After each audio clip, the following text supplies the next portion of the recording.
साहब को दिया जाएगा।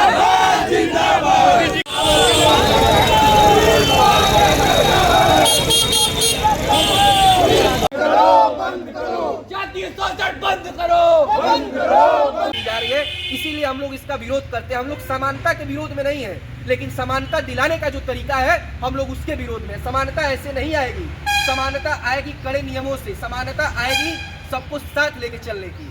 आप बात करते हैं हिंदू एकता की और बंटवारा कर देते हैं हिंदुओं में। क्या आप हमें चाहते हैं कि मैं अपने अन्य वर्ग के भाई ओबीसी भाइयों के साथ नहीं बैठूं? और क्या होगा जब एक ओबीसी समुदाय का व्यक्ति ही उसमें दोषी पाया जाएगा, तो क्या उसके खिलाफ भी ये कमेटी कार्य करेगी? नहीं।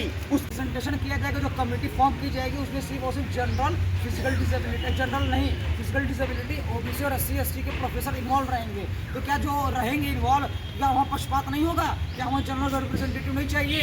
अगर मतलब जनरल को पहले ही क्रिमिनल उसमें मानसिकता से मान लिया गया है, और ये अगर ये भारत की एकता, प्रभुता और अखंडता पे बहुत बड़ा चोट और बहुत प्रभार से वार किया गया है, एकदम गलत है।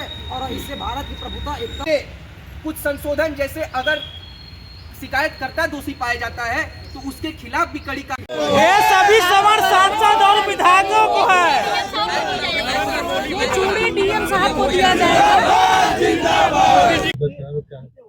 पिछले गत दिनों में UGC यूनिवर्सिटी ग्रांट कमीशन द्वारा प्रमोशन इन हायर एजुकेशन में इक्विटी का बिल पास किया गया है, जिसमें ये बताया गया है कि अगर आप OBC, SC/ST या फिजिकली डिसेबल कैटेगरी के छात्र हैं तो वहाँ पे आपको इक्वलिटी दिया जाएगा, लेकिन जो जनरल कास्ट का छात्र है उसको इक्वलिटी नहीं दिया जाएगा।